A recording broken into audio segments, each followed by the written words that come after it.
think we'll just get them to tell their stories by doing charades tonight. There you go. They can, yes, we can figure out what the story is about. Very expressive people. I should think they could manage that quite No nicely. problem. Yeah. Anyway, Atma, I think we have lots of room for you, right, Karl? We can put Atma, if Mark's not coming, then Atma Yeah, can... see, I'm already in. Karl already fixed it, it seems, so I see I'm reader 12. Okay, awesome. All good. Awesome. Derek, can I share my screen when my turn comes, or Yeah, should be no problem. maybe the easiest way to do it? Yeah. Char will make that happen. I think you'll have to click share at the bottom of your It's fine. I've got the button as long as it works and as long as that's all right. Yeah. Mine's green and hot. Bill, go ahead and test share now, please. Sorry. Do a test share now.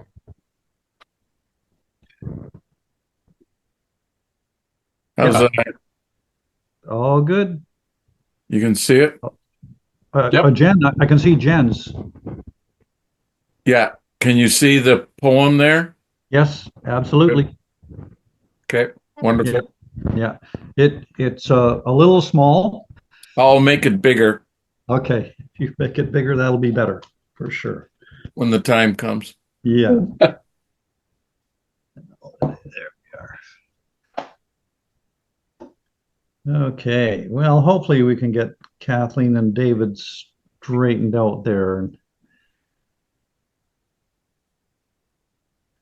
I was telling Karl and Char earlier that my computer crashed at 2 o'clock this afternoon, and we raced to Costco and bought another laptop. And my daughter, bless her heart, she set it up for me in the van on the way back to here, using my phone for a mobile hotspot. And by the time we got here, we had to wait out in the van for another 10 minutes or so till things finished up, and everything got swapped over. And there, Bob's your uncle. I'm on a brand new laptop, and everything looks exactly like it did on my old one. I mean, if that had been me, I would have been here for days. So I'm just so grateful. And she's our tech support, and she still pays rent. It doesn't get better than that. There you go. When I get in trouble, I get my son Yeah. in action. Yeah, they love it and they thrive on it, right? It saves us. So I don't know, Char, it's after 6. Do we want to give it a little longer and see if we get them on? Where did they go? Thank you, Derek. I will be happy to chat with Kathleen and David offline. Let's please go ahead and start the event. I didn't know where they went. They'll call us on the cell. Yeah. Okay. Thank you. Have a great night. All right. Thank you. Okay. Electric Mermaid Emcee Derek Hanebury is a Porter writer of poetry, fiction, and creative nonfiction who taught writing here at North Island College for many years. His new book, Something Else Altogether, is now out. Thanks so much, Karl. And thank you, everybody, for tuning in again tonight. And welcome to our feature reader, Tikiri Herath. Wonderful to have you here, Tikiri. We're so looking forward to hear from your latest thriller and what you've got to share with us tonight. I'm zooming to you from the Comox First Nations unceded territory tonight, but this whole thing is happening from Char's Landing in beautiful downtown Port Alberni on the unceded territory of the Petcheseth and Sishat First Nations. So we're grateful to them for sharing their land with us and giving us a place to be. So we've got I don't know what number are we at now, Karl? Are we at 11 or 12 readers tonight? At number 12. Atma makes number 12. Okay, good. So we've got 12 readers lined up, so pretty healthy schedule there. I don't know whether I'm going to read or not. We'll see, because I haven't had time to really get anything together. We've kind of dashed up island here, and stay with some relatives who are not doing so well with their health. So these things happen. But anyway, we're grateful that we're here and we can be with them and be some support. So it's all good, and I'm really excited to hear what everybody's got to share tonight. And we're going to start it off with Jen in Ontario, and Jen's going to share some of her poetry and put it up on the screen so we can have a boo at it at the same time. Good evening, Jennifer, and hope you're doing well. Evening. Yeah, I'm doing all right. We're just on the downside of a major heat wave. I heard the big dome over there, right? Yeah. It was a little steamy. It got 34 with high humidities. That was a little hot. Oh yeah. No, that's brutal in that part of the world. Yeah. I'm going to share the first one just because you kind of need to see it. There. Hopefully you can see that. Yep. You bet. The piece itself is called Unseen Agonies of a Poet. And you'll see why as we read it here. You have to kind of see it. This is very real too, by the way. Comma, semicolon, dash, go all out with a period, too much. Throttle back to a bit to a colon. No, that's a different kind of flow. But then so is a dash, arguably, unless you use it like Emily Dickinson. So would parentheses help? Doubtful. Focus, simplify, or simplify, comma, or semicolon. Wait, could maybe just change the location of the line break. Oh, hell, let me scroll on my phone for a bit. Hang on, could use an ellipsis, but that feels wrong somehow. So there you go. So for those of you poets, you maybe can relate to that. You could totally relate. And that poem came out of just going through this kind of exercise. You sit there and you're fiddling about with, details matter, right? Yeah. I'm a detailed person. The next piece is called Nocturne. And it's kind of ekphrastic. There's a reference to three different painters and three different writers along the way. So you may pick them up. And this was inspired originally by the paintings. And then I said, okay, I need to go out somewhere. So I went out south of the city to a dark spot you'll see what I was trying to get to. And then put the poem together sometime after and worked in my writers along the way. Anyway, Nocturne. And the epigraph is, with thanks to those who saw and captured the magic. Before, when the sun slipped away, coruscating wonder and wisdom reigned above. Hablik looked up to find earth grasping for a whirling, scintillant firmament. Van Gogh beheld intense, shimmering spirals of power surmounting a sleepy town. Now, city-bound, I am greeted by a murky veil hearkening to Whistler's night visions, but bleached of his delicate beauty. Abscond, throw off time's shackles, escape blinding excess, gaze skyward anew, rediscover the painful, lost art of patient, faithful waiting. Dusk settles over pastorality, crickets serenade dancing fireflies. A dog a farm or two over bids farewell to the sinking crescent moon, and, channeling Sappho, welcome to the glittering diamond signifying Venus. Jupiter, lord of the planets, is soon shepherded in, followed by the Martian moat cloaked in dusky red. The first stars, Dickinson's Arcturus and Auden's Vega, sparkling across unfathomable expanses, lead a trickle, then a flood, filling the sky with pointillist wildfire, slashed through by the Milky Way's blazing river of embers. Breathe. All too quickly, modernity searches me out, recouples the fetters, and ushers me back under the cataractic dome, back to my pseudo-cave where I will hibernate and remember, and dream of a return. Thank you. Beautiful. And both of those pieces are in my latest book called Emergence, available now. Derek can show you. Yeah, I'll vouch for it. A great book, a good thick tome of poetry to sink into and Thank you. enjoy. Lots of beautiful poems in there. Thank you for sharing those, Jen. That was lovely as always. Thank And you. that first poem reminded me of my first book of poetry, and we were sending it back and forth between the editor and me, and I was adding and taking out commas by the end, and it was like, finally we just said, it's done. Okay. What do I do? Yeah. It's just, but I think that's one way you know it's done right is when you're just fiddling with punctuation. But yeah, That's right. the details matter, right? In poetry, it's all about the details. Yep.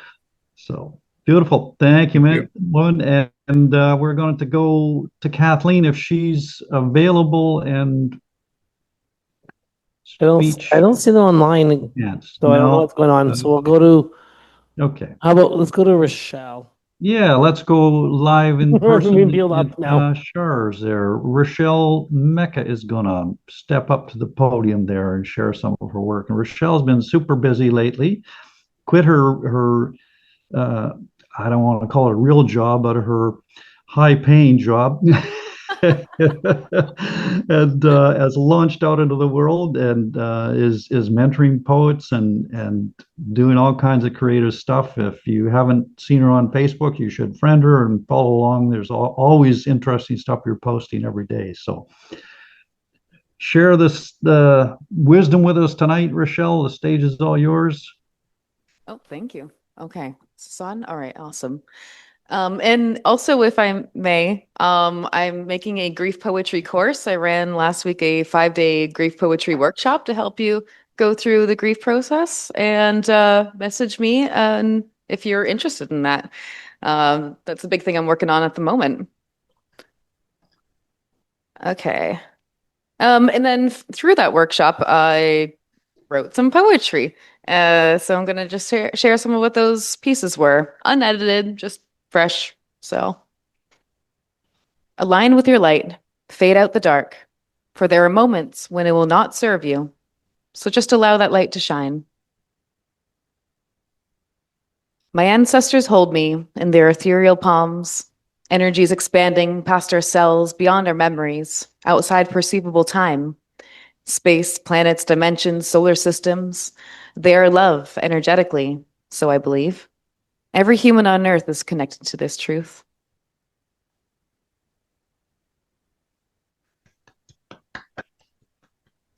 Breathe in, feel surrender, allow yourself to fall. Be the version of you, the greatest receiver, radio dial tuned in. In this reality, you will hold truth, many more lives to tell. Peer into imagination where you'll see innate, raw energy. The void is a home to comfort your heart, sacred place of dark. There's peace when you close your eyes and sing.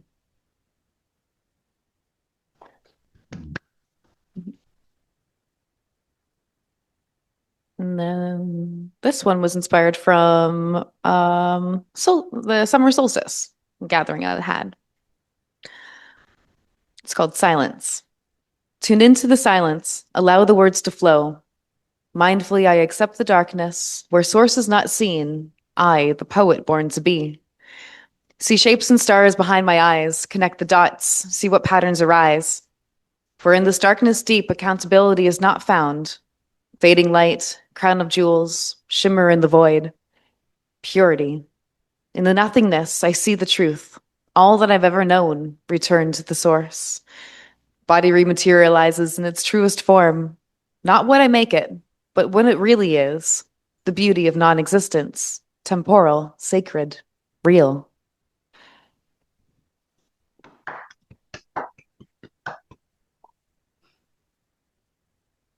You are light. When I think of light, I see you, shining soul. Your smile, a rare gemstone, refracting off 1,000 diamonds. Tender heart, wounds of life are washed away. The rising soul gives a wave, the body a fraction lighter. Returns to the source of all. Is that closer than we think? Somehow your spirit still resonates. Sorry, somehow your glow still resonates. Spirit is what they say. Yes, I'm willing to agree. Ethereal as seeing air, the power of human imagination lets me see you smile back at me.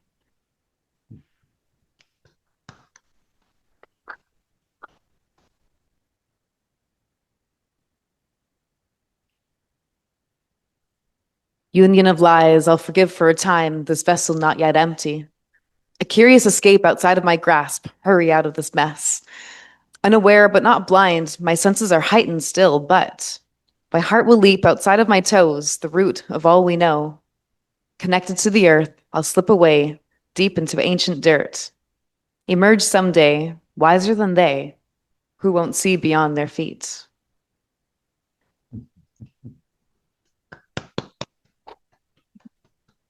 And one more little one. All that's left is for me to live, carry on without fear of sin, let go of the painful demons trying to scare me away. I'm giving in to my purpose. Beware those who fear poetic truth.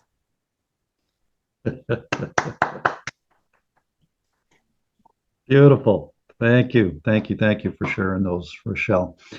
Yeah, brought back some of the NDE videos I've watched from people who passed over the veil and come back, and how all of them, when they get to the other side, they don't want to come back. And they say, "Oh no, I'm not going back. I'm not going back." And then they're basically convinced and nudged and shoved finally at the end until they do go back.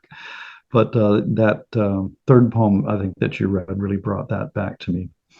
What it's like when we get out of this physical form and into the infinite. It's we don't want to hurry there, but I hear it's pretty beautiful. They all say it's lovely.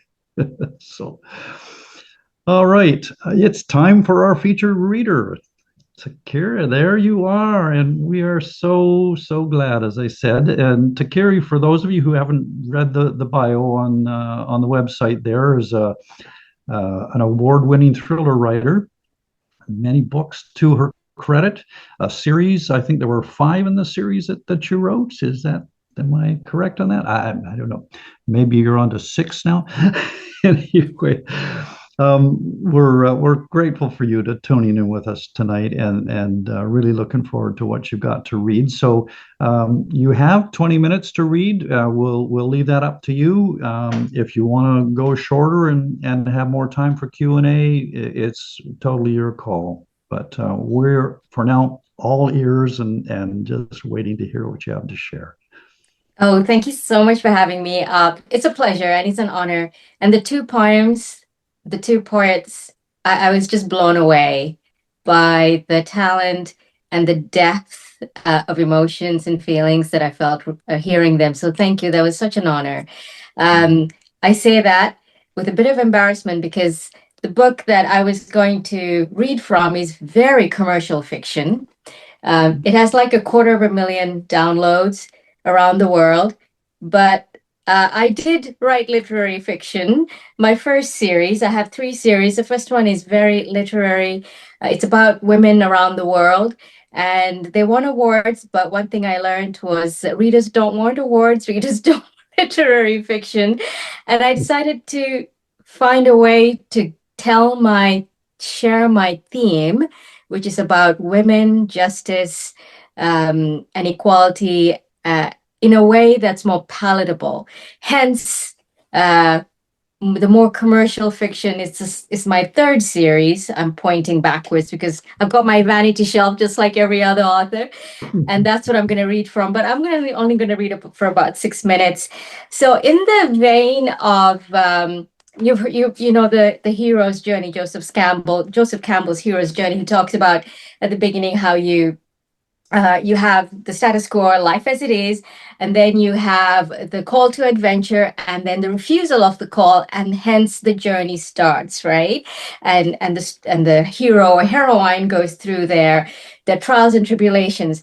But what I've learned through my journey of writing now 18 novels, 3 series, going from heavy literary to commercial, is if I can get my message to most people, I have to be quick, I have to be fast.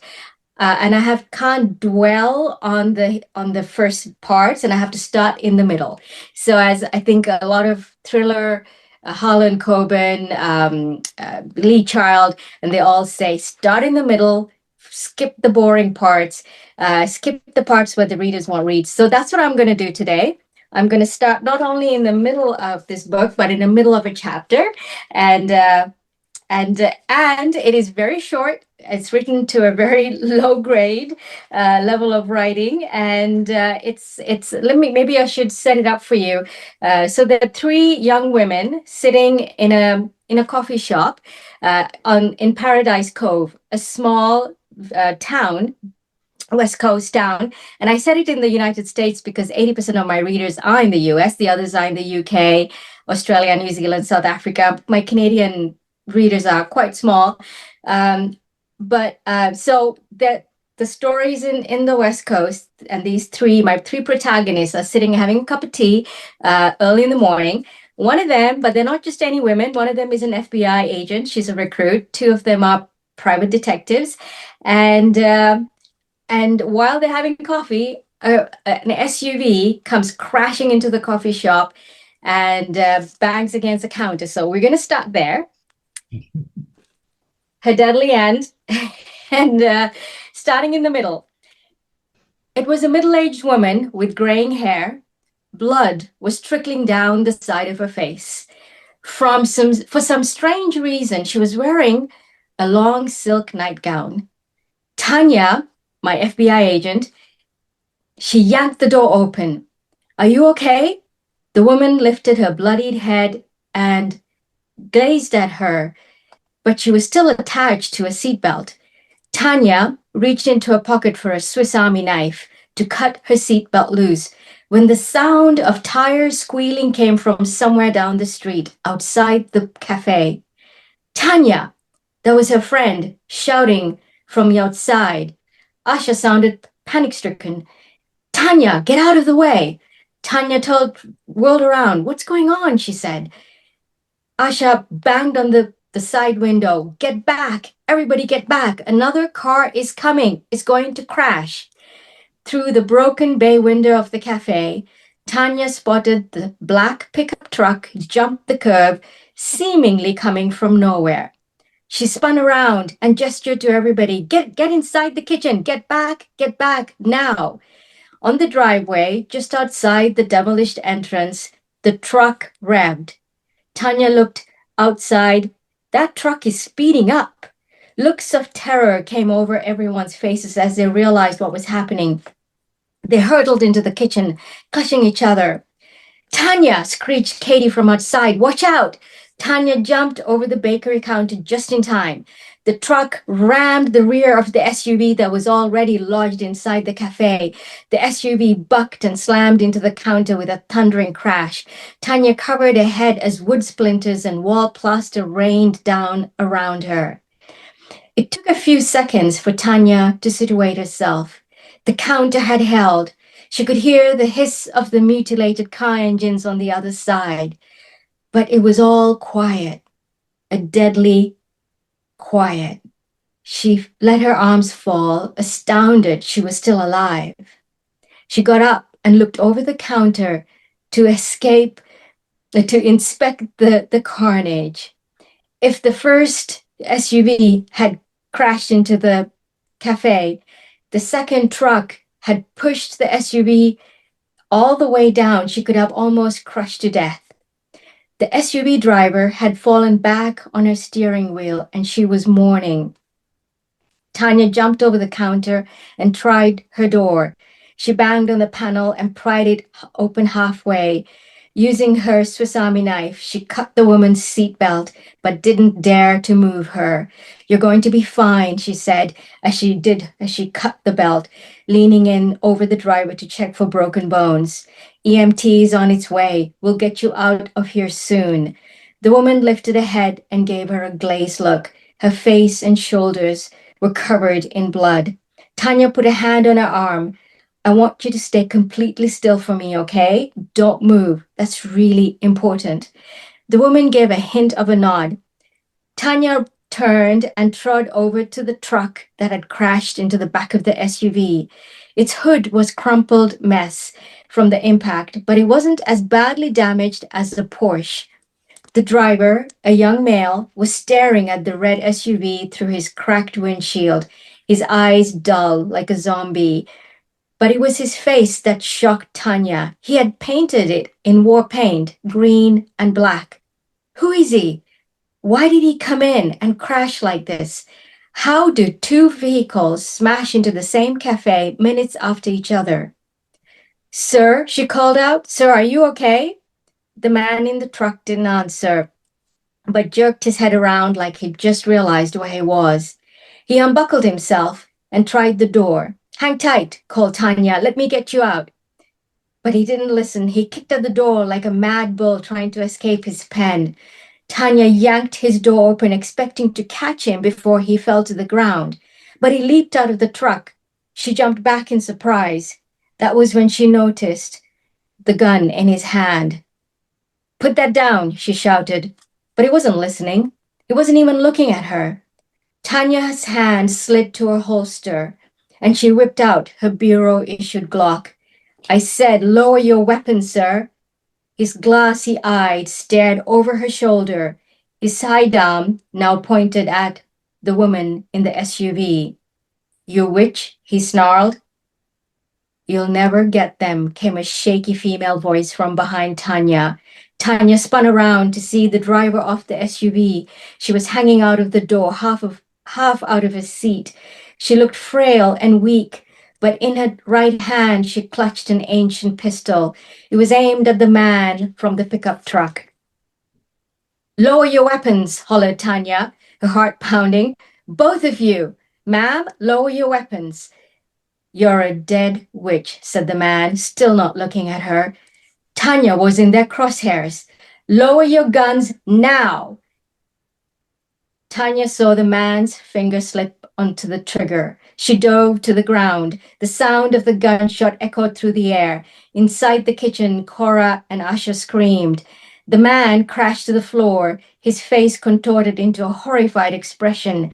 His weapon slid under his vehicle and a red pool of blood spread around his head. Tanya jumped to her feet, her heart hammering. No, screamed Asha from outside. Don't do it. Tanya turned around, trying to figure out what was going on. It wasn't the man she was looking at. It was a woman. The woman from the SUV had placed a pistol under her own chin. Tanya sprang forward to snatch the weapon away, but it was too late. The woman pulled the trigger. The bullet rocketed through her own skull, killing her instantly. That's it. It's my horror for the evening. Yeah, that certainly got us in there right away and had us riveted. That's for sure. I can understand why you've got such a big readership. Yeah, and yeah, very. I have to. Sorry to interrupt. I have to admit I did improvise a bit, so I was stumbling because I realized you don't know the whole story, and maybe one of the problems of starting in the middle is you have to say a few things to put everybody in the to give context. That's a tough one. I have to rethink how I do this.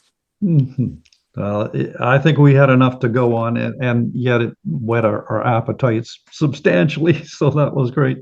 So did you want to read some more then, or do you want to just go to Q&A?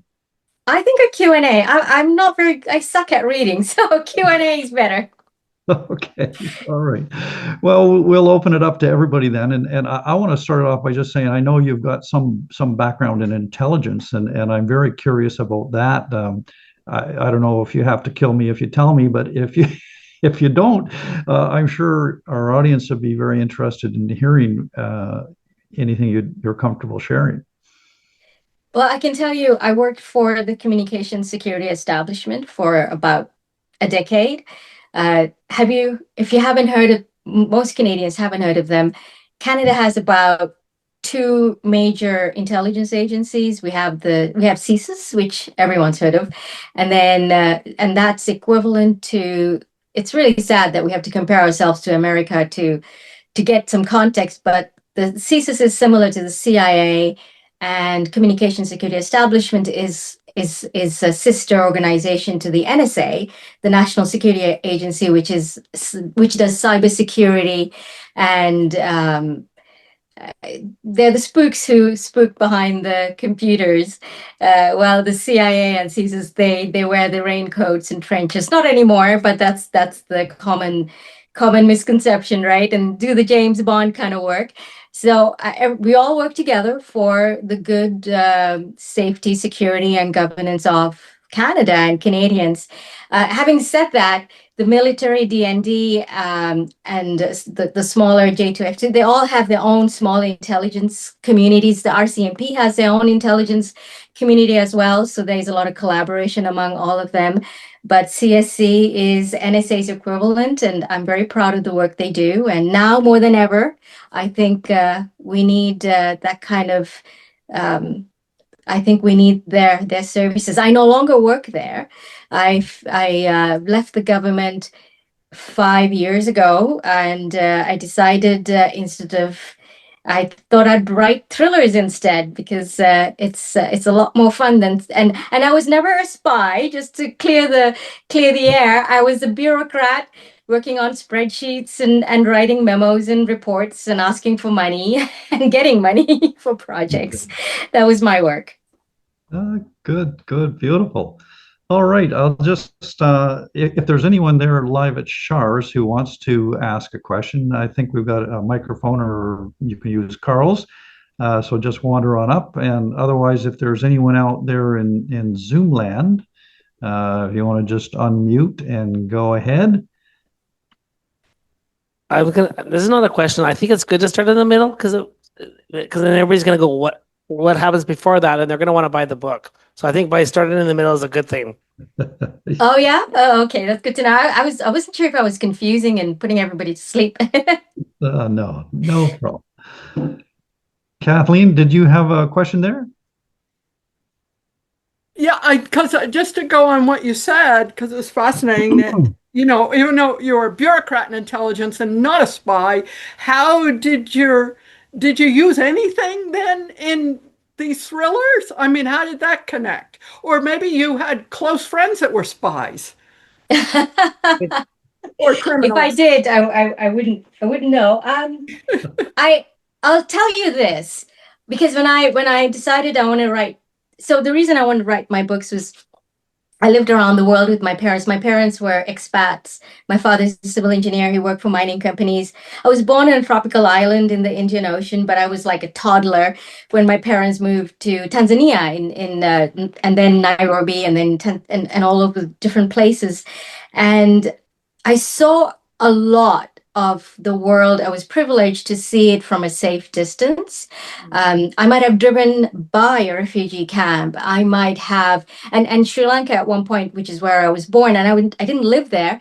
There was a civil war, and horrible things happened in that beautiful tropical tiny island. That I mean, it's horrifying, but it really happened. And I lived in Zambia, Tanzania, Kenya when apartheid was ongoing. Nelson Mandela was in prison, and we were living there when I was a child. I'm only saying this to say that I think a lot of, you asked what kind of things do I use? I draw a lot from having seen and experienced from a safe distance without having been in war. And I remember being at the border of Zaire and Zambia. It was called Zaire then, now it's called Congo. And I was a kid who'd read my books with under the blanket with a light torch when I was really supposed to be sleeping, because I was supposed to go to school the next day and I had to sleep, but I was up all night reading secretly, so my parents would know. And I remember hearing a huge gunshot, an explosion. And the next morning, and I'm telling you this roundabout story, I'm coming to your question. And I remember the next morning, the adults were talking about, oh, don't worry, we lived in a very first world mining community within, and there was a border that separated this Congo from Zambia, and that it was just a poacher poaching elephants for tusks, not the rat-a-tat-a-tat of machine gun fire. Now, did I ever hear machine gun fire? Never. Have I?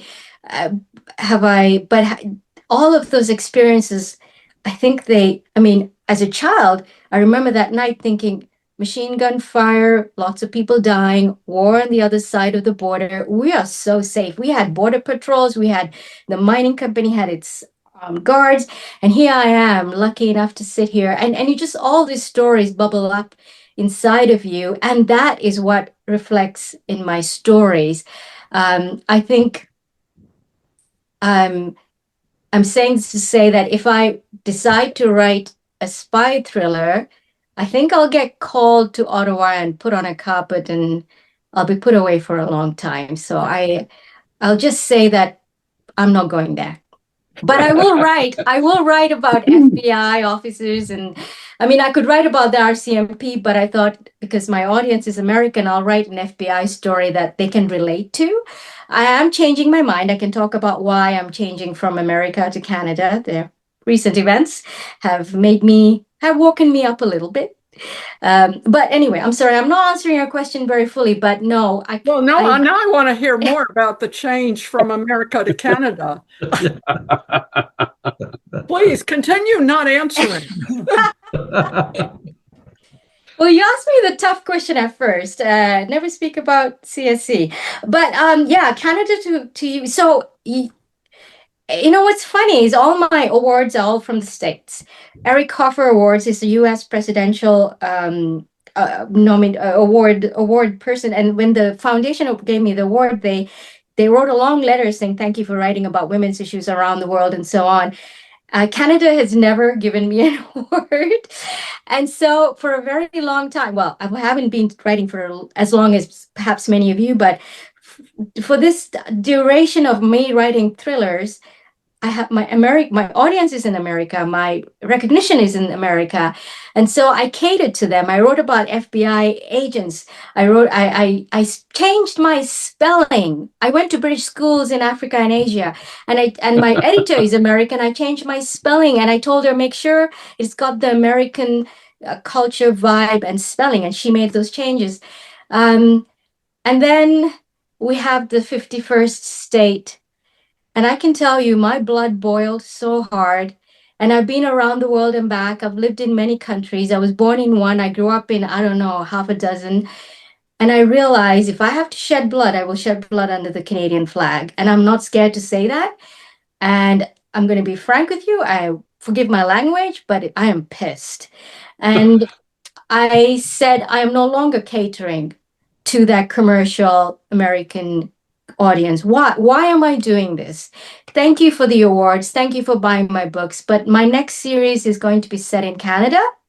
I might lose my audience. I do not care anymore. I'm going to enjoy writing a Canadian story set in British Columbia. I'm bringing the FBI agent Tanya into British Columbia, and I'm going to have her because when we worked in our intelligence agencies, we collaborated very well with the Americans. So I thought, that's palatable. That's an easy transition. Bring Tanya over here, work with RCMP, find a bunch of dead bodies, and continue her stories here. And she brings a canine dog. And then I can talk about Canadian, and hopefully I can showcase the Canadiana, which now I'm just incensed at the moment. And I'm thinking, and I'm a little upset at me. Why did I cater so much? Why did I change my spelling to American? I changed wording. My editors were American. My cover design team is American. And I'm sitting here. I've come to a come to Jesus moment, I guess. Fascinating.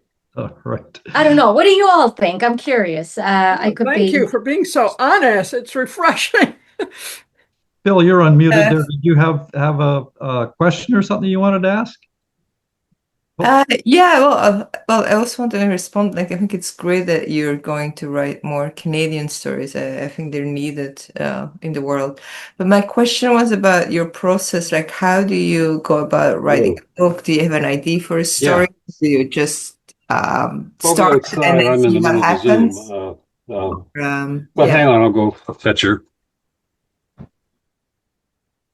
Sorry.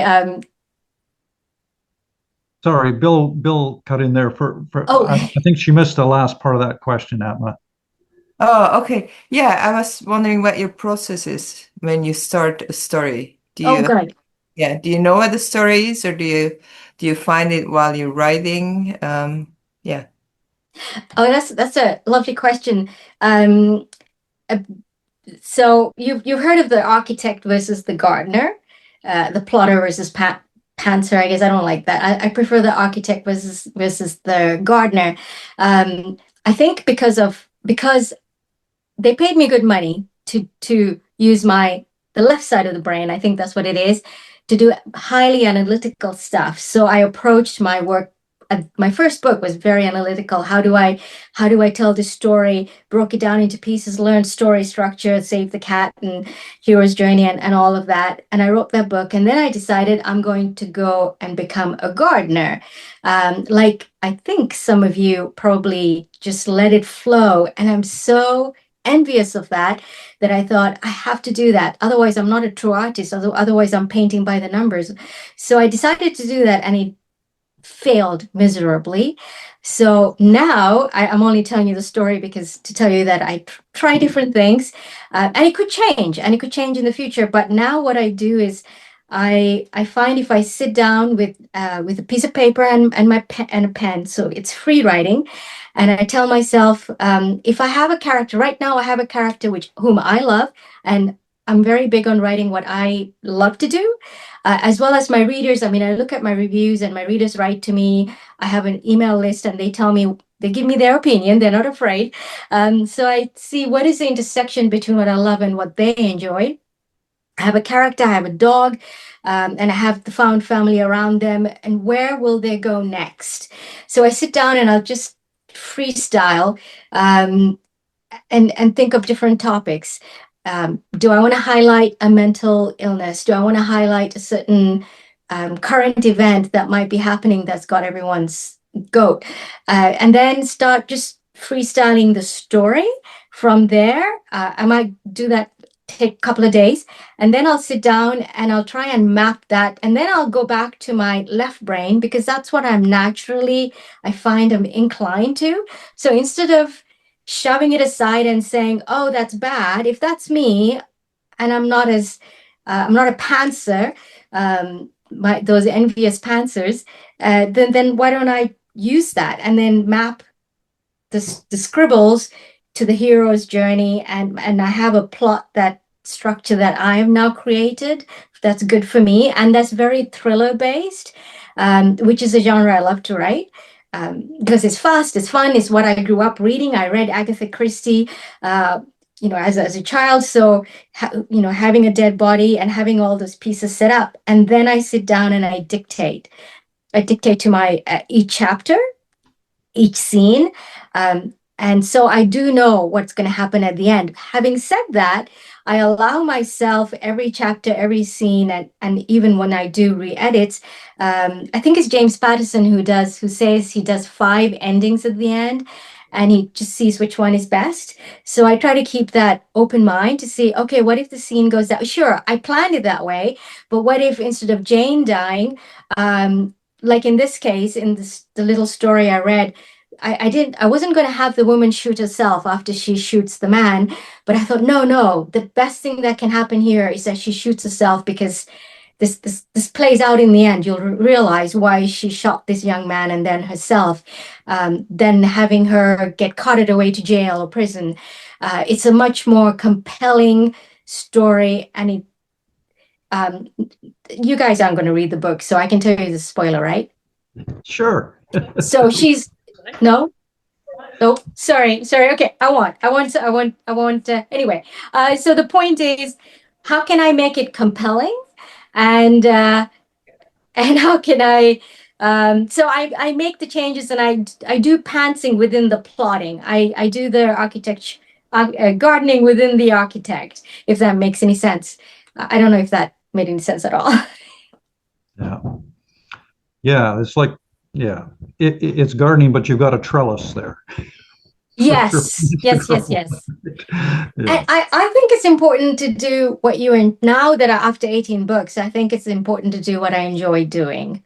And if I don't enjoy it, because I loved the job I did for the government. I worked at NATO, and I did some really interesting work that most people don't get to do.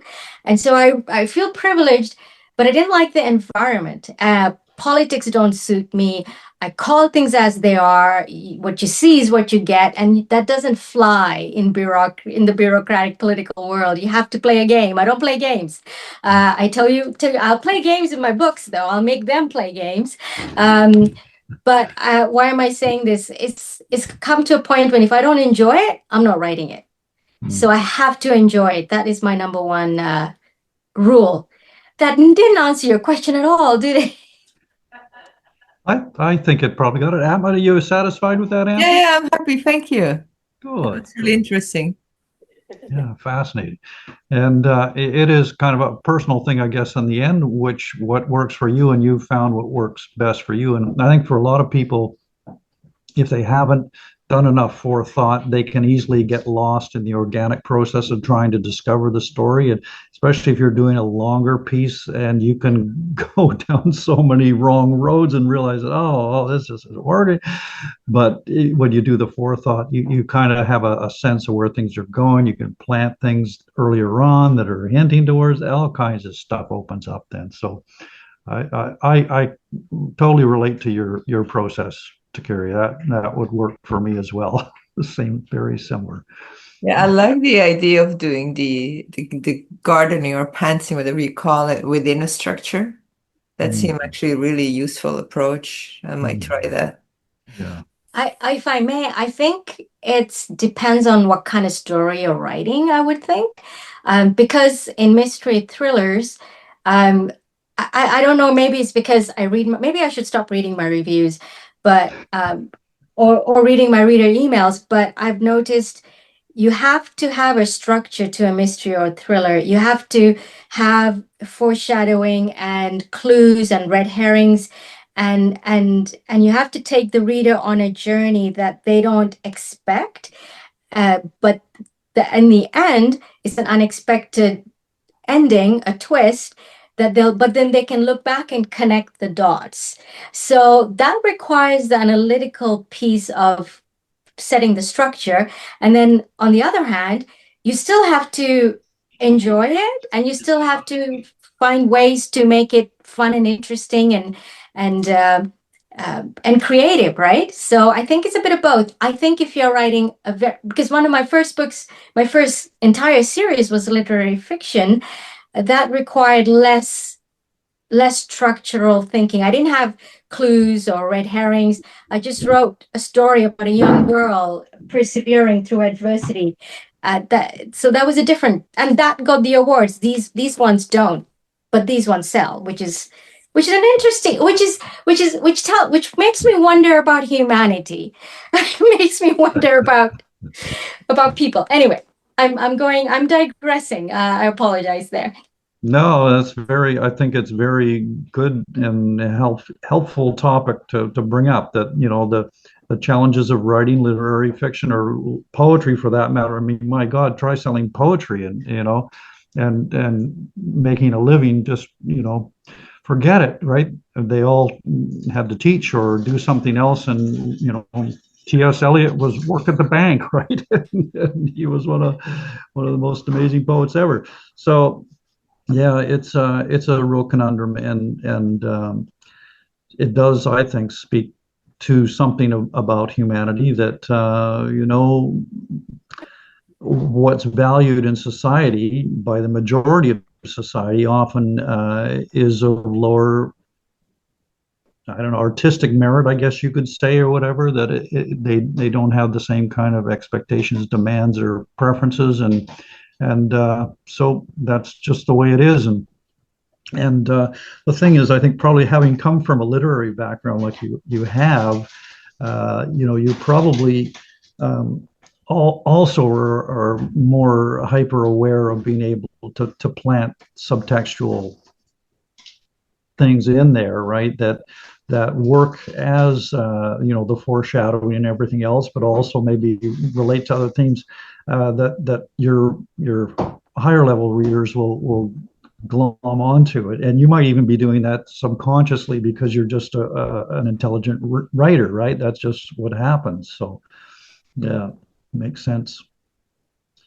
But Kathleen was hanging on every word there, in terms of because Kathleen writes has written a few of these stories lately that are kind of whodunits, Oh, and nice. yeah, and she's wonderful at spilling out these characters that reveal new information and make us think, oh, maybe it's somebody else then, right?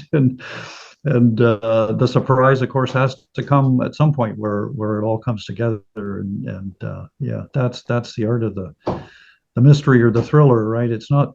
I don't think it's as easy as people would like to think it is. Let them try and write one and see what happens. Yeah, lots involved. I'm just going back to the question about structure, though. I do have a theme for every book. I never tell my readers about it. But if I don't have a theme, then to me, the book isn't useful. You can read it like a Hollywood book and go away and have a drink and ice cream and forget about it.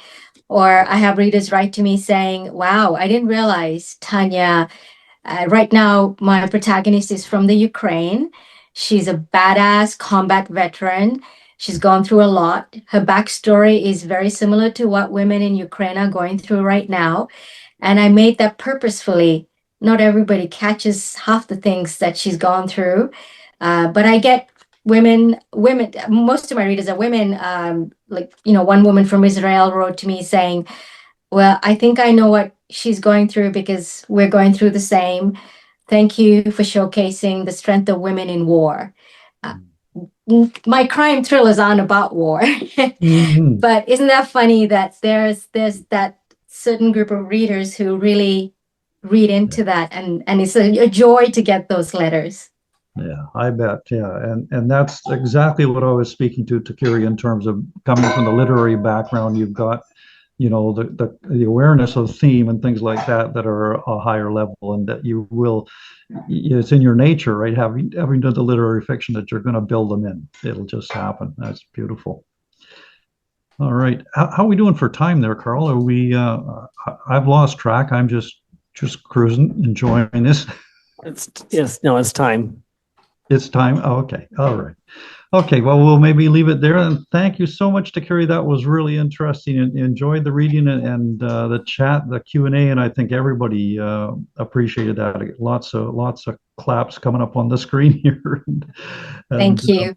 So your books then are at Rakuten Kobo, and the link for the bookstore is in the chat for those on Zoom. And Karl would gladly make that available to anybody live there at Char's, I'm sure, if they want to come up and he can get it for them so they can get a hold of some of your fiction and enjoy it. Thank you for having me. It was a joy. Wonderful to have you here with us. And Char had a good time when you were visiting her at Char's Landing there years back. You stayed with her, so that's good.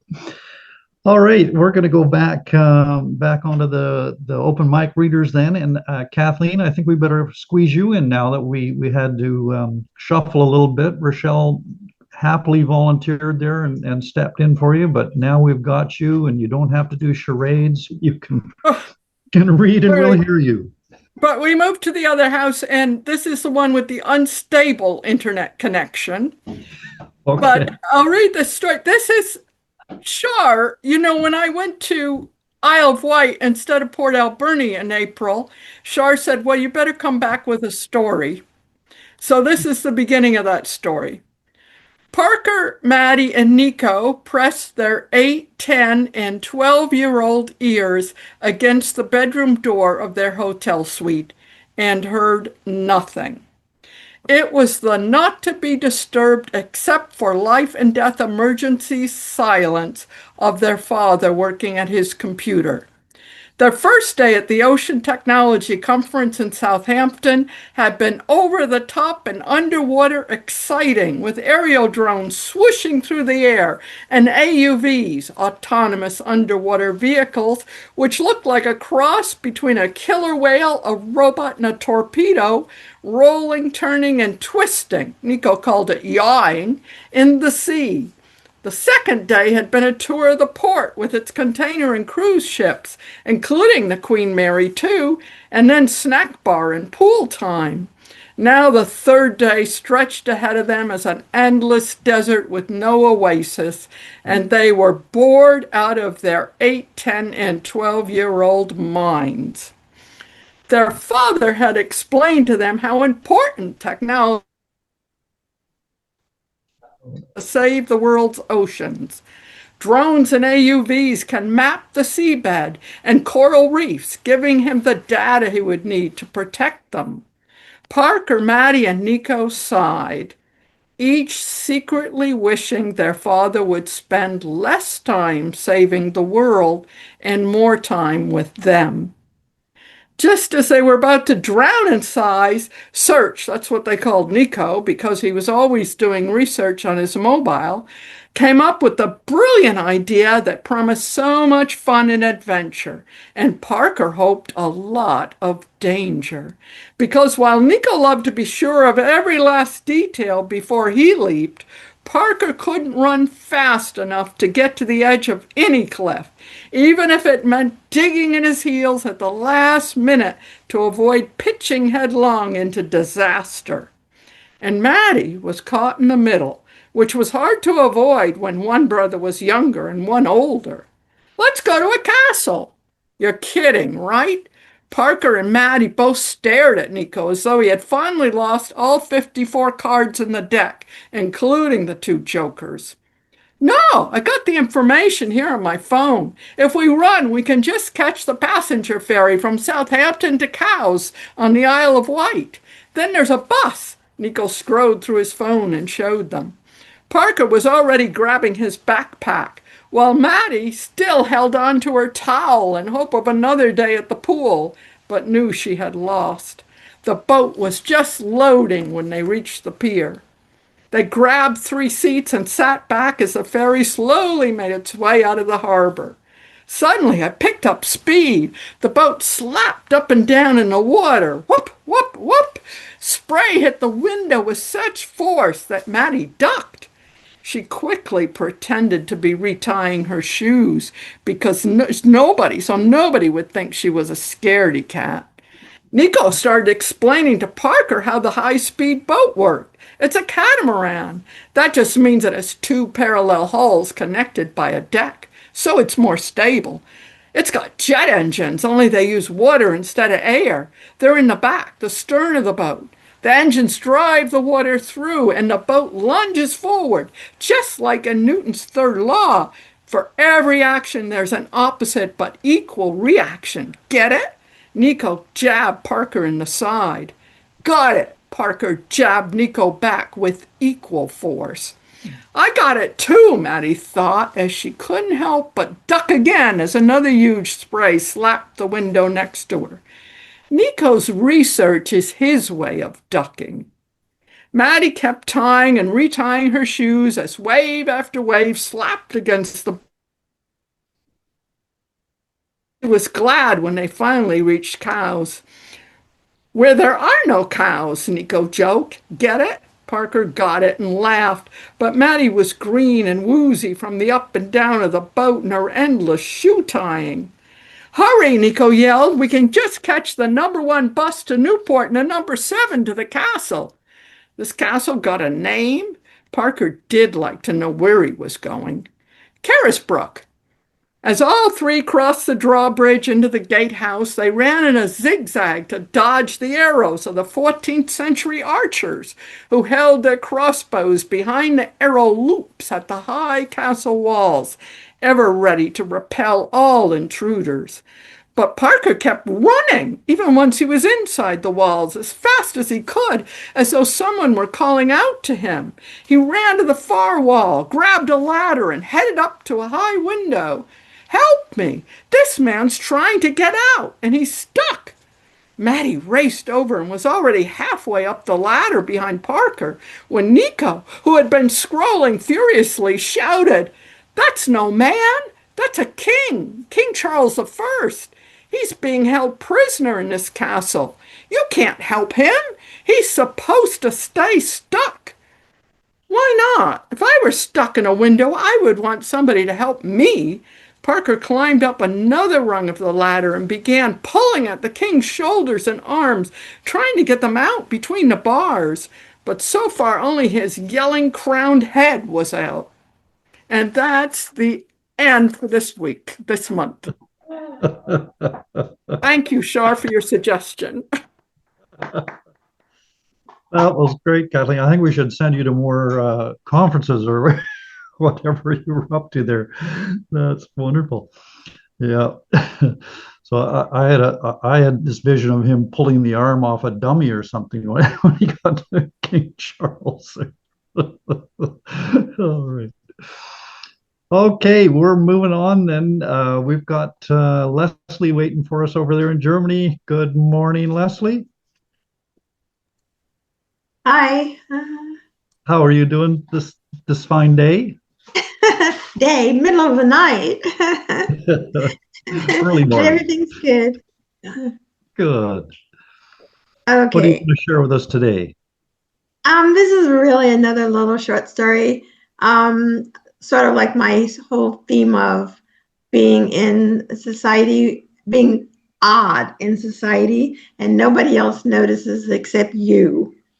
And it's just called, it's very short. It's just called Listen Between the Lines. Not much happens. They weren't the only people on the beach. As they climbed the wooden steps and walked past the stores along the promenade, they didn't recognize any of the guests who walked past them. There were long queues in front of the stalls. Opposite the drink stand, behind the rescue tower, there was a bench with a view of the sea. She looked at the wooden stall bearing the sign, "Beach chairs for rent, €8 all day." 2 chairs had been set up in the stand in front of it. The door was locked. In summer, the beach promenade was always full. Whole families flocked here and there. They liked the swanky hotels with a wellness area and direct access to the beach. The sand was hot, and the air shimmered in the sun. Odd rows of beach chairs marked the spots for the tourist. Now the tide was coming in. Puddles were beginning to form in the ditches around the sand castles kids had abandoned. The sea broke across the beach, retreated, and broke again over the towers of the sandcastle. The cook from the sausage stand came out and stood for a moment, looking over the beach chairs to the sea. They stopped at the bench. She put her bag down on the parapet. The man asked, "Shall we have a drink?" "I don't want to drink here. Everything tastes of salt." He looked at her. "If you don't like it here, we can go somewhere else." "No," she said. "It wasn't meant like that." She leaned forward. 2 seagulls swooped into the water channel under the pier. They were bright spots in the water. "It's not easy to live here." She looked down, wondering if he had heard, had understood. In her mind, she pictured herself sitting in front of a grandfather clock. Suddenly, she reached up, opened the door, and held on to the pendulum, stopping its movement. Immediately, sound and time vanished from the face of the earth. "Maybe over at the cafe?" He pointed to the pier. "They probably have more choices there." She turned away from him. Opposite, on the other side of the promenade, was the parking lot. The sun was reflected on the roofs of the parked cars. There was no shade on the street and no trees. The small square next to the sidewalk was brown and dry. A waiter in a white apron crossed the street and disappeared into the first hotel. There were no guests sitting on the terrace in front of it. Suddenly, she felt caught out. "If you want a coffee, I'll go with you." She smiled. "It's certainly nice on the bridge." "Don't forget your bag," he said. On the horizon, a tanker disappeared towards the open sea. Wow. you set that up saying not much happens. Much happened. They just sat there. It's like a Hemingway story, right? And not much happens, but you read a little closer, there's a lot going on. I mean, space and time stop, right? Yeah, that was lovely. Wonderful little story. Thank you, Leslie. Thank you. Awesome. Okay, we're going to go live at Char's again now then and have another installment from Dan Biggs taking us through his novel. And as always, Dan, we'll give you time to give us a little background before Karl starts the clock. Situate those who may have forgotten over the month. Okay. How's that? That's good. Good here. Okay, I'll just give a quick summary then. The story takes place about 100 years ago. It's about a young woman who becomes pregnant out of wedlock.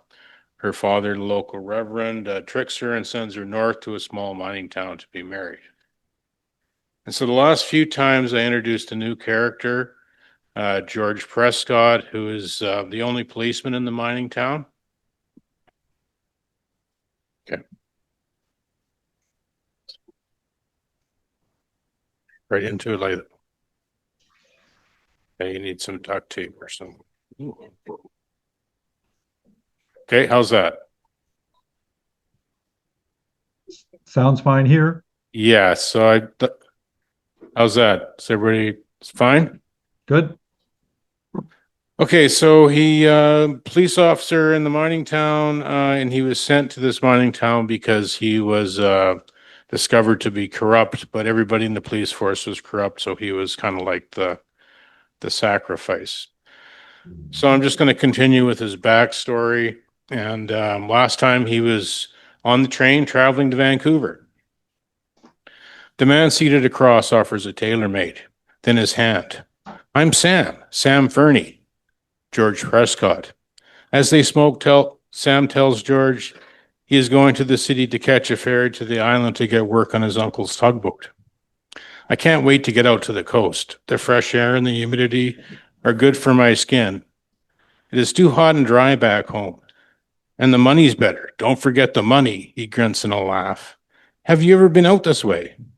No, first time. Never been to the ocean? Where you come from? A ranch just outside of Kamloops. Before that, Saskatchewan. Prairie boy. You'll either love it or hate it out here. I've been out this way a few times. You'll stand out with that hat, he said, inclining his head towards George's cowboy hat sitting on the bench. I've come out looking for work. Heard there's lots of it. A big fella like you'll have no trouble getting to work in construction. They'll probably make you the foreman. I don't know anyone out this way. Do you know of any places to stay? It's cheapest in Chinatown, but I wouldn't stay there. I stayed there once and they robbed me. Stay away from Chinatown. The best places are just a few blocks up from the fish markets. A little more, but safer. I know an old Englishwoman who runs a rooming house. I'll give you her address and give her my name. With the woman's address tucked into his pocket, George put his hat over his face, closed his eyes, and with the rhythm of the swaying train over the iron rails, he fell into sleep. In the soft, restful illusions of his mind, he felt himself standing in a soggy green field filled with blooming forget-me-nots. He and the field were cocooned in a white mist. The mist lifted and he saw a woman in a white dress. She moved through the blue flowers towards him. She looked into her eyes, framed by her brown hair, and she said, "You are better than this place." He woke to the screeching rustle as the train pulled into the station. He looked across his stand, pulling his suitcase from the top rack. "Good luck, George. If you're ever over in Victoria, look me up. My uncle's tug's called the King Louis." George pulled his duffel from the top rack, put on his hat, and walked out onto the platform and stood amongst the calling and jostling crowds in tweed, denim, cotton, fedoras, bowler hats, women in parasols and shoulder caps, straight curved slant bonnets. He politely moved through the crowd with many "excuse me, pardon me," to the main terminal and out onto the street with the smells of exhaust and horse manure. He hailed a taxi. The car pulled up with a sputter and a belch of exhaust. The driver took his duffel and opened the passenger compartment door. "Where to, sir?" A large 3-story cedar plank house painted white with green trim sat on the corner of busy streets. A sign hung from the second-floor balcony. In red letters it read, "Rooms."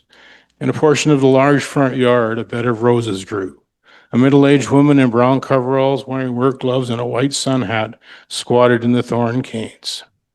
"Excuse me, miss," George said as he took off his hat. He felt the hair on the back of his head flip up in a cowlick. He wanted to put his hat back on. She looked up, shielding the sun with a gloved hand. Upon eye contact, George blurted, "I'm looking for a room. I was given your address from a Sam Fernie." "Who?" "A guy I met on the train, Sam. He said he stayed here, recommended it to me, if you are vacant."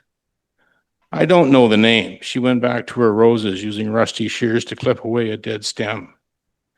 "He said he stayed here, gave me the address, said a nice English woman runs it." She turned sharply. "English? I'm not English. I'm Irish. I don't runs it, I owns it."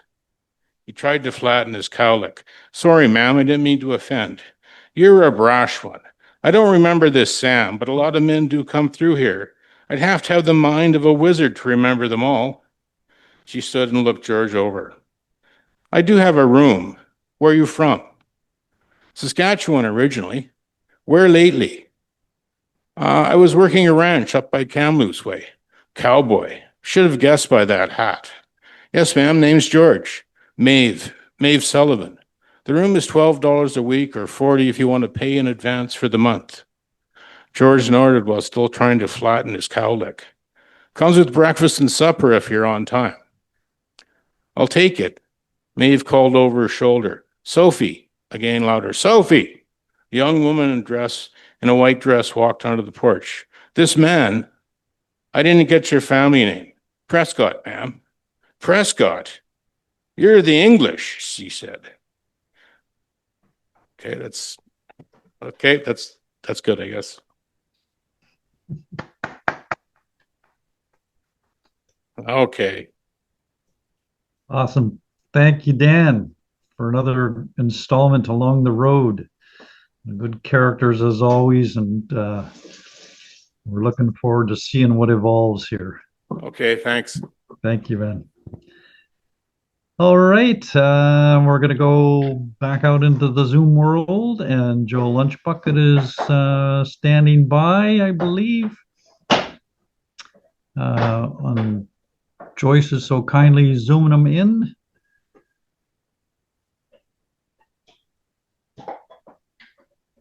Hello, Joyce. Not seeing anybody yet.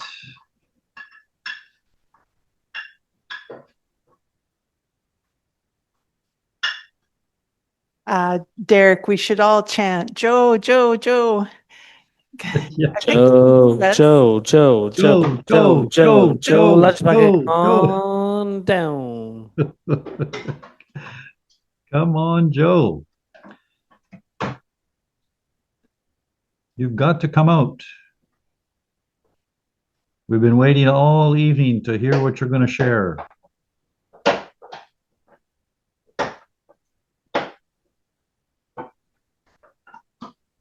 Oh dear. Are we going to have to move on?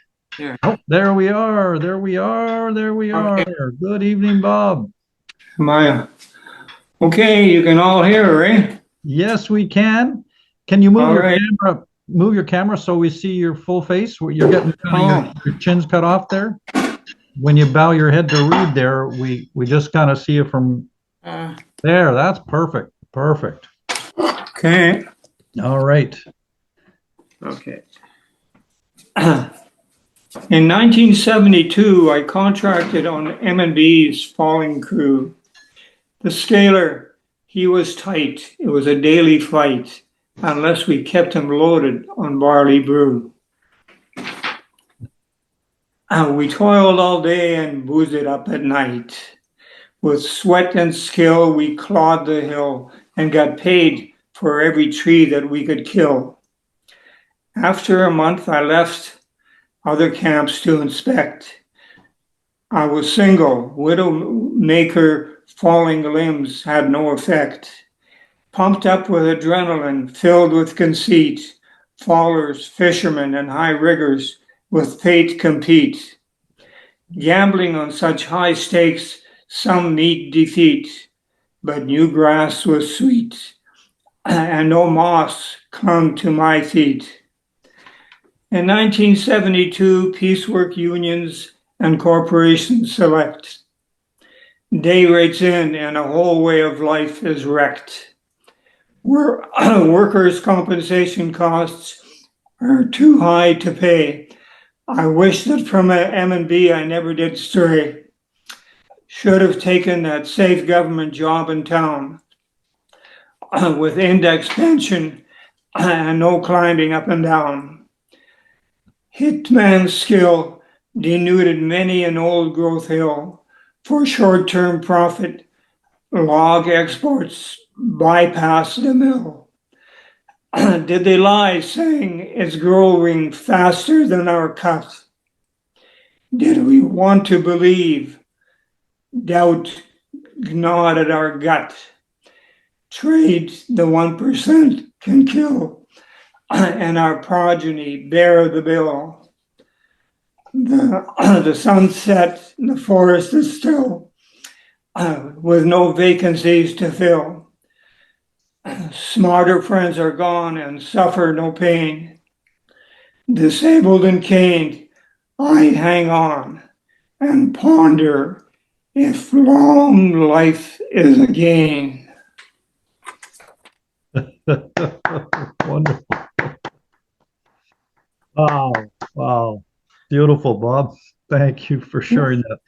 Your customary bits of humor are threaded through that, but the political questions raising their heads, and yeah, at that point in your life where we all, most of us here are looking back and asking a few questions. Yes, indeed. I like that line about that because you were single, you were immune to widowmakers. I'm sure that immunity fooled a few of those single guys back then.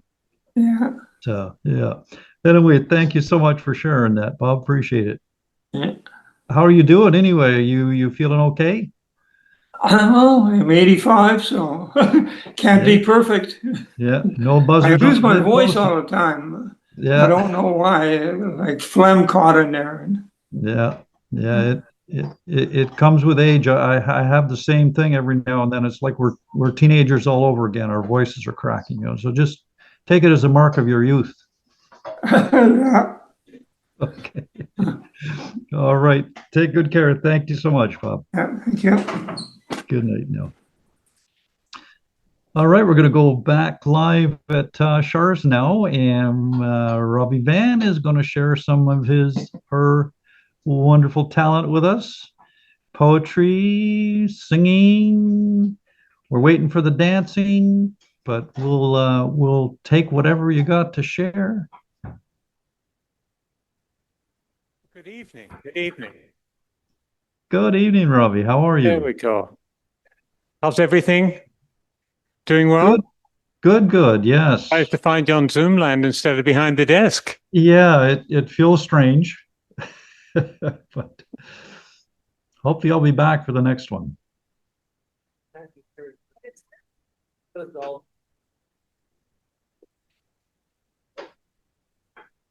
Let me just find this.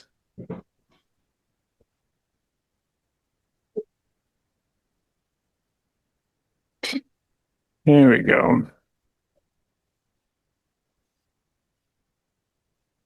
I wrote this a few years back, but I re-edited it this evening.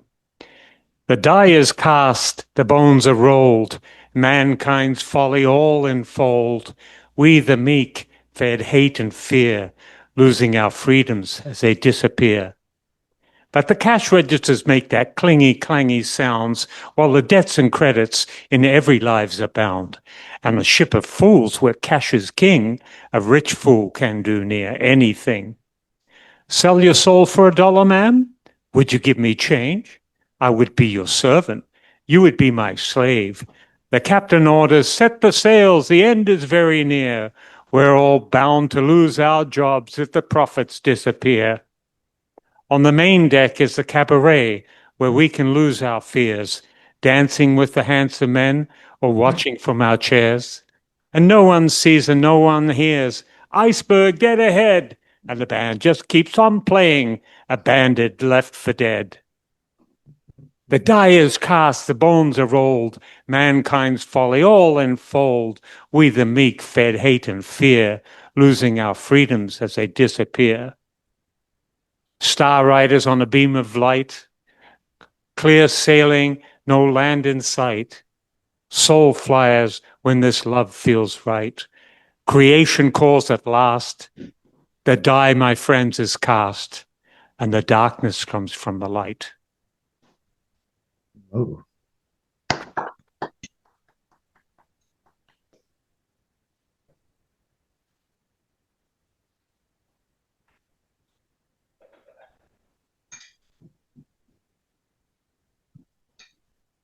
Do you want to live forever, darlings, but never see the sun? Or sleep in satin coffins, and hunting is such fun? Come feel immortal, darling, never more to fear. You'll be drained of all your angst. Come on over here. I'll take another sip as blood drips off the lip. The taste of life is running in your veins. Watching bodies drop, the sucking finally stops. The hunger makes a vampire go insane. I'll follow through the shadows, hunt you through the night.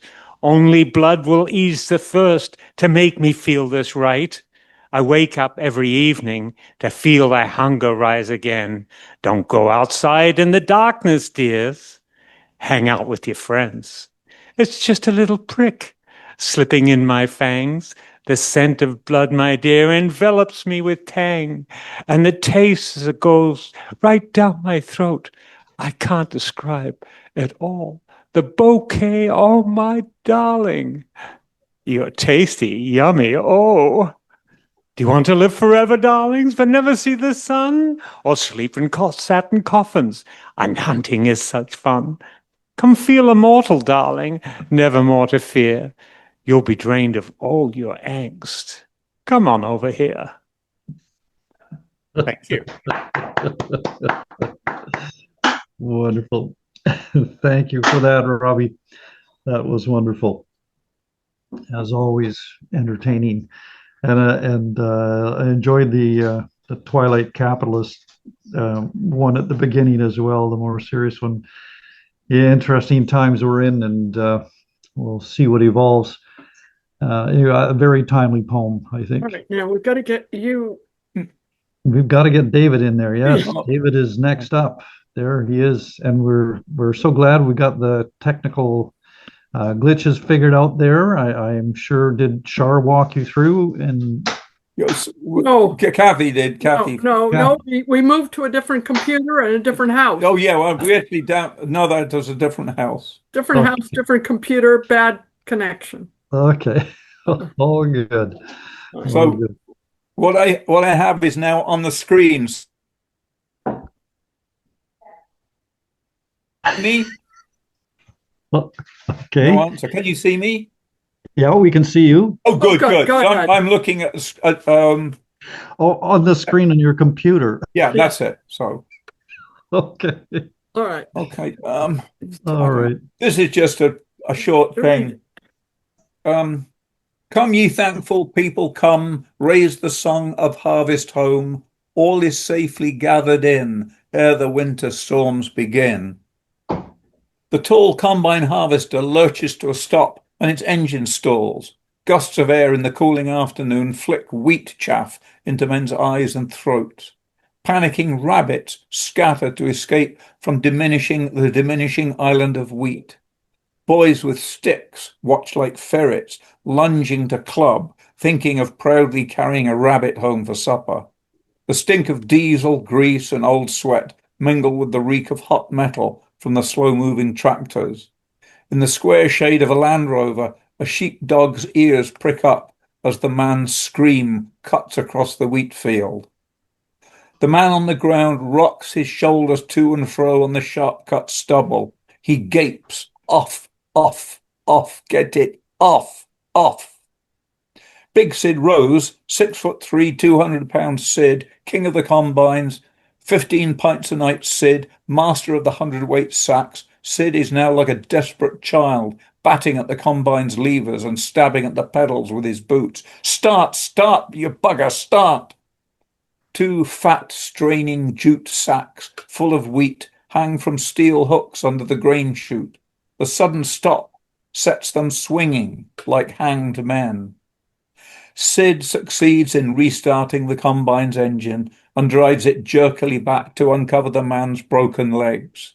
The giant wheels crackle on the stalks and dry soil. They toss 2 empty sacks on the bare metal bed of a pickup and place him clumsily on it like a sick calf. A mile at least to the nearest cottage. The woman is there, see, hanging clothes on the line.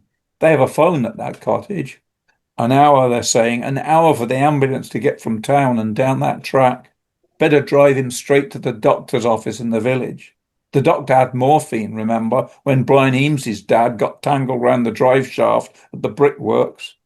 The woman at the cottage phones ahead to the doctor's. Bloody hell, what now? What now? There's at least 10 acres left to cut. What now? The farmer's in town at the cattle market, and now the foreman is off to the hospital. What should we do? Harry speaks up. We've done our bit. Get back down there and finish the field. Bloody hell. That's it. Yeah. Wow. Thank you, David. Short but gritty and pithy as always. Wow.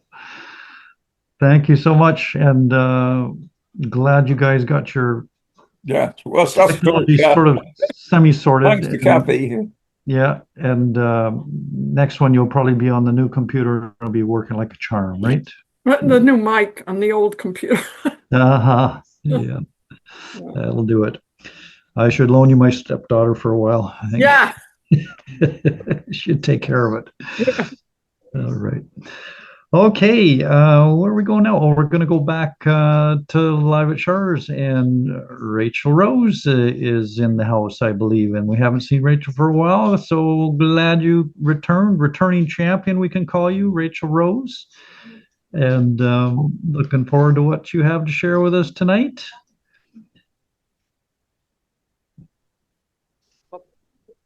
Yeah, we tipped that mic down a little bit there.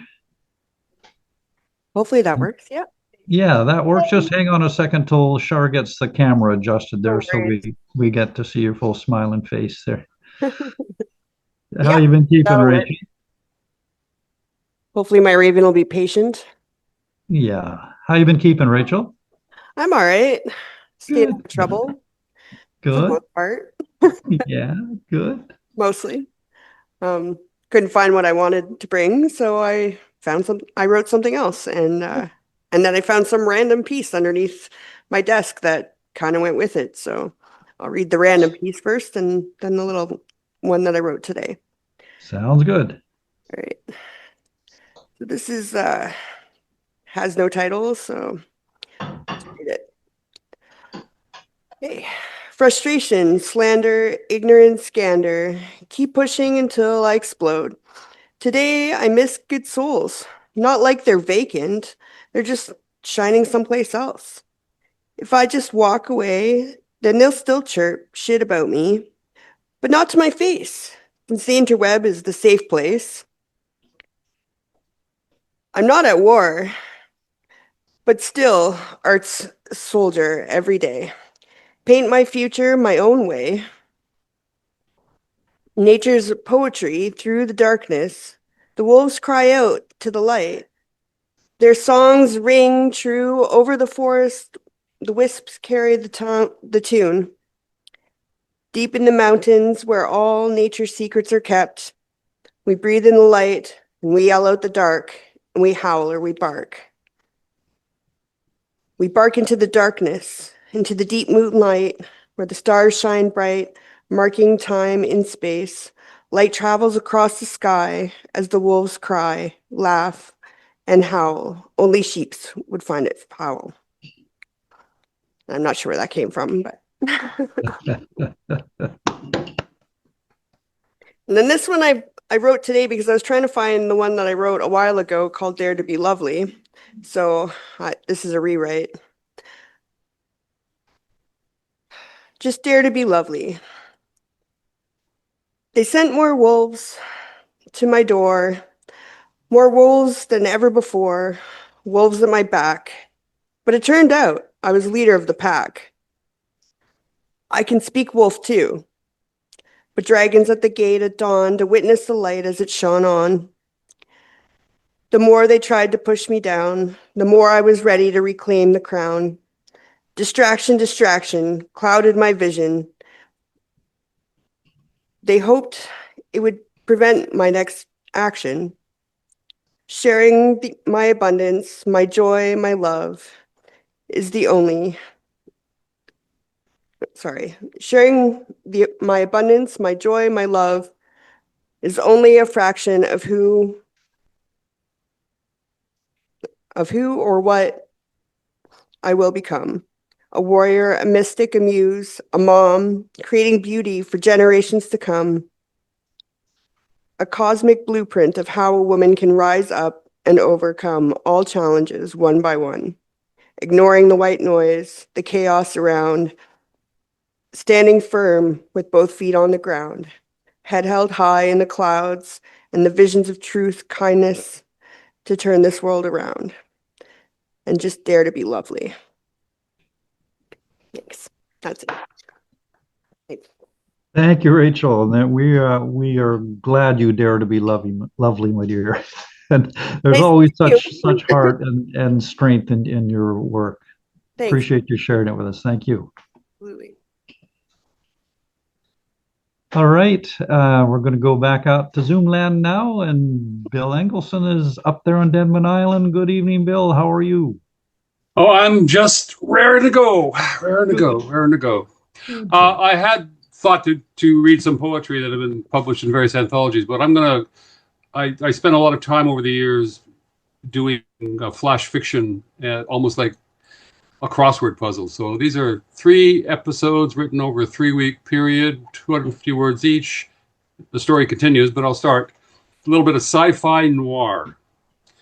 And it's called Over the Moon. I was grabbing a breakfast bite at Dinky's Diner. It's a regular thing with me. The diner is pretty much a cave burrowed deep into the hillside of Moon City.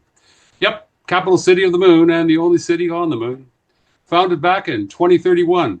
A brilliant idea at the time, I suppose. Made sense then. Earth was busted at the seams. 30 billion people. Oceans clawing back the land. Wars up the yin-yang. One thing was certain. Earth had maxed out. A worldwide one-baby quota was initiated, but the backup plan was ship as many folks as possible into the heavens. Space tourism had been a thing for years. Mostly the hoity-toity, thrill seekers and the like. But the technology was buzzing. The governments of the world, at least the ones that were talking with each other, decided to do a series of Noah Ark trips, called them Ark trips, trying to put a positive spin on the effort. My grandparents were young cops in Toledo at the time, signed up lickety-split. The moon would need law and order, and that would be their assignment. Not theirs alone, as space law was in its infancy and nobody knew what might unfold. Thing was, humans being what they are, it was the same old, same old. Larceny, adultery, murder. It's now 2111. 80 years we've been stuck here. Not me, but the Moonsters. I'm a private moon eye, Dick Doldrum at your service. She snuck up behind me like a cool tsunami wave, all roly-poly and smelling of the sea. I was gnawing on my moon of Saturn's omelet, Dickie's Diner's powdery mix special that's seen me survive a zillion dark moon mornings. Mr. Doldrum, she breathed her salty breath. Startled, egg slop dangling from a fork, I swirled around and yelled, "Who needs to know?" Put her back, tears started to bubble up. I'm no good with crime. I gave her one of Dinky's paper napkins, said, "Dab your peepers, missy. Plunk down. Let me eat in peace, and we can verbal." She dabbed her peacock blue globes and sat opposite. I took my time munching, but finally finished.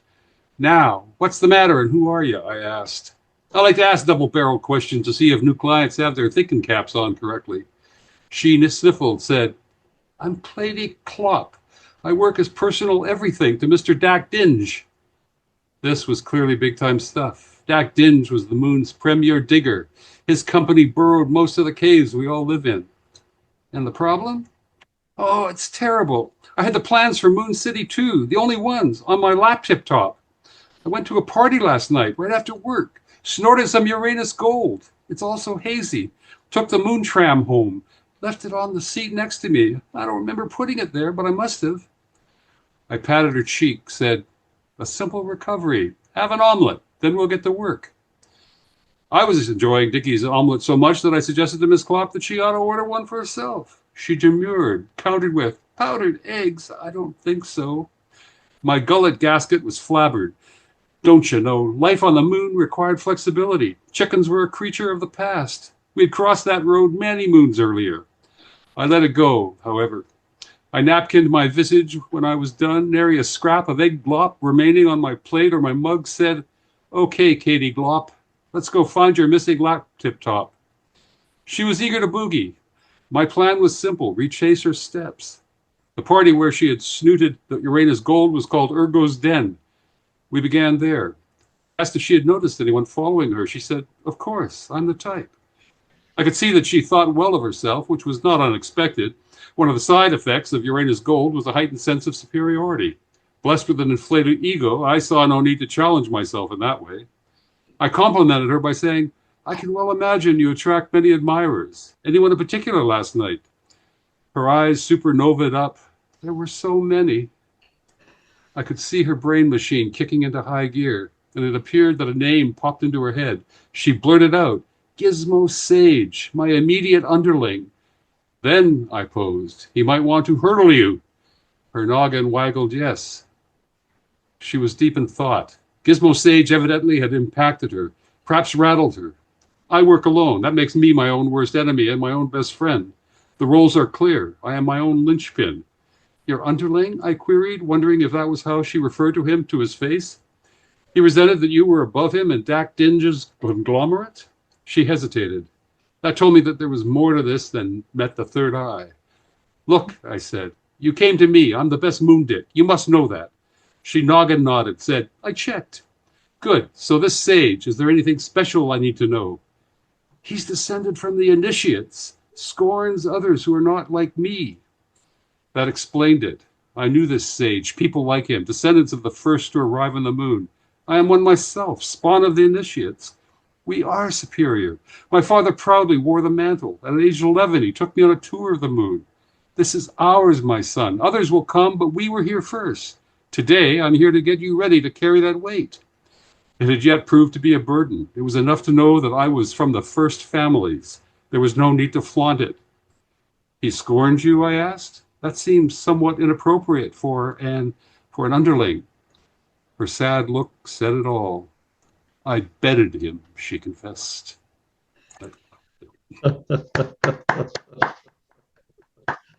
Fabulous. Wonderful language in that, Bill, and so much play. Yeah, it was fabulous. Dinky's Diner on the Moon. I love it. You've got quite the imagination, my friend. I'm glad you exercise it so well. That's fabulous. All right. We're staying on Denman Island, and we've got Peter Paul Van Camp teed up there. Good evening, Peter Paul. How are you? I'm very well, Derek, although my heart is pounding. I get so flummoxed when my turn comes up. But look, here's proof positive that 2 out of any 2 writers on Denman Island are wearing essentially the same beard this season. Anyhow, this piece I'm going to share with you, I wrote it exactly 40 years ago, and I wasn't ever going to read it here, but this evening I figured, well, why ever not? What am I waiting for? It's a crazy little thing. It tells a story all around the world. I should mention that the reviewer from Popular Phonics, when he got a look at this, described it as, what did he say? The literary equivalent of a condemned man's last meal if they were out of every last thing that he wanted. Well, critics come and critics go. I'm going to tell you this is a true story, as far as I know. And it has a title. It's called Don't Get Too Fond of Me, Ma. It doesn't look like I'm going to make it. Or For No Good Reason at All. Or Your Secret's Safe with Me. Say, I'm a stranger here myself. Now, I want you to realize, friends, that this is not just a compendium of remarks. There is a narrative here, so please do listen closely. And I think you'll be satisfied. Here we go. And it was once a fuddy-duddy up and said, willy-nilly, alack and alas, why am I a namby-pamby and a sad-sack sassafras? Odds bodkins, here I'm sitting, lily-livered, shilly-shally. I should be highfalutin and razzmatazz. I must taste the hoity-toity and the hotsy-totsy with it. No more itty-bitty lotty-dotty mollycoddle. Let me at the harum-scarum and the rootin'-tootin' hurly-burly. Where's the hanky-panky? Where's the lickety-split? Jeepers creepers, fee-fi-fo-fum, Chihuahua. While I've been a fuss budget goody two-shoes, it's the loop-de-loop, the cock-a-hoop, the hickory-dickory whoop-de-doo, the brew-ha-ha, the rock'em sock'em frou-fra. I've missed vis-a-vis the hither and thither. Ecum-seecum, Baden-Baden, Walla-Walla, Pango-Pango, Hackensack, Hong Kong, hobnobbing with roustabouts, tete-a-tete with riffraff, tit-for-tat with scapegrace flibberty chippets, and with many a slip betwixt the cup and the lip, where a slip of a lip will sink a ship, yo-ho-ho, and you-hoo, Mabel. Nix, near beer, claptrap, wishy-washy, balderdash, and fiddle-faddle, foldy-roll. Howdy-doody, hubba-hubba, hot-cha, the hoochie-coochie. Well, finally, the hula-hula, or the vice versa, please. And so, ipso facto, presto changeo. Holy moly, our roly-poly man cat's down at the honky-tonk, knocking over knickknacks, breaking bric-a-brac. Oh, yes, he can, in a catch-as-catch-can fashion. He's a loosey-goosey gadabout with ants in his pants. Why, show him a pert skirt? He's in there like a dirty shirt, huffing and a-puffing at the old hucklebuck. Say, he's a boogie-woogie bon-ton, a higgledy-piggledy bon-bon, a long-gone gosling hugger-mugger on the tom-toms, and up and at him so-and-so, eeny, meeny, miny, mo. 1 potato, 2 potato, 3 potato, 4, helter-skelter, wheeler-dealer, see you later, alligator, ding-dong, killer-diller, razzle-dazzle, whipper-snapper, son of a gun of a snug as a bug and a rug of a grand panjandrum of a fair-haired boy. And in case you never saw, well, just in case you never saw, now, just in case you never saw one, well, no, he's not the lion tamer, not the lion tamer's son, but he will keep the cats in line until that lion tamer comes. Say, he's the shim-sham-shawabble, he's a hep-floy toy. Oh, folks, I'm trying to tell you, he's a hobble-de-hoy. There, I went and said it. Thank you very much indeed. Thank you.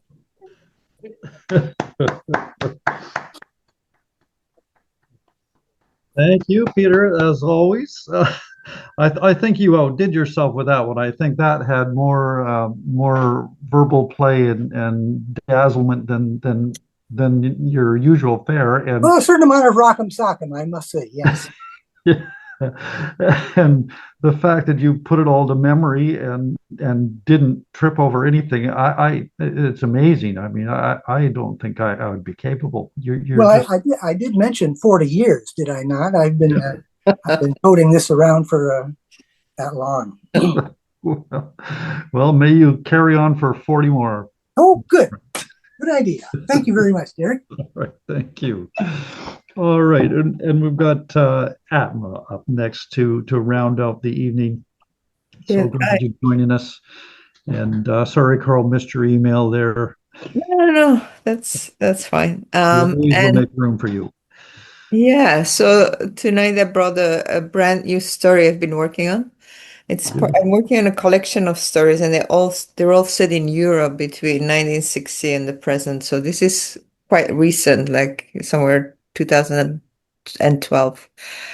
Yeah, and some of the characters come back.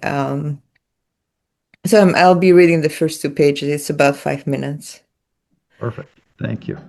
Even though it was only morning, the sun was already biting into Arthur's neck. He didn't mind that by nightfall his skin no longer used to the outdoors, would blister. He snipped off a dead rose, caught it into his gloved hand, and brought the bleached petals close to his face. He breathed in the lingering fragrance of honey, persimmon, and frankincense. For a moment, he became all nose, and the world fell away. He dropped the rose in his wheelbarrow and, kneeling down, gathered the debris below the bush. Beneath the surface, the earth was moist and released a rich scent of rot and compost. He took off his gloves and burrowed his hands into the gritty dirt. A worm wriggled between his fingers. How he had missed touching something alive. Inside prison, all walls were a drab light green, and sand bounced off all the hard surfaces. The worst of it was the stink of detergent, boiled cabbage, and the sweat of too many men cooped up together. He looked over his shoulder at Frank, who was still standing in the shade of an old oak, pushing around a hole below a rhododendron, pretending to be weeding. Arthur could tell from the slightly bent posture that Frank was listening intently to his phone, talking businesslike. Another drug run? Frank could get you anything you wanted, but Arthur never asked for stuff. There was a price to be paid afterwards, and not just money. Arthur put on his gloves. He'd better get on with it. If they didn't get enough done, he would get the blame and lose this new privilege of working on Fridays in the walled garden of the warden. He had gotten this coveted position because he only had 3 months left to serve and a record of spotless behavior. Frank had just asked for it. Although overweight and in his late 50s, Frank could make everyone run circles around him, even the guards. It wasn't Frank's first time inside. The warden's garden felt more like a park. A large manicured lawn was bordered with rose bushes, rhododendrons, and azaleas hiding most of the brick enclosure. Several mature trees spread luxurious shade over the grass. Not only was the garden wide, it ran the whole length of the prison, a tall brick building with rows of tiny windows. One of them Arthur's. As he was tall, he could look through it if he stood on the table inside his cell. Because the walls were thick, he could only see a slice of the outside, a bit of lawn, an azalea, and a cherry tree, which overgrown crown had bothered him all year. Tangled up in itself, the poor thing had no breathing space. He pushed the wheelbarrow towards it. At the far end of the lawn was the warden's house, an elegant mansion, honeysuckle covering part of the limestone facade. On one side of the patio was a low basin, water spilling into it from a dolphin sculpture. If it wasn't for the traffic noise from Brussels, Arthur could imagine himself inside the countryside domain. A large sliding door opened, spitting out 2 children. The girl chased the boy across the patio, her laughter high and clear, so unlike the laughter in prison with all its undertones of threat, power, humiliation. He had seen the children before, running around the garden, zipping in and out of the small frame of his window. Often their mother played with them, or at least that's whom he assumed the short, plump woman was. She had thick black hair cut in a bob and skin the color of honey. The girl looked like her. Strange that they were home. After Gar had led Arthur and Frank into the garden, he had told them to return the tools by 3, as the children would be back from preschool then. It was just after 10, and they were in their pajamas. Had they not left? And where was the woman?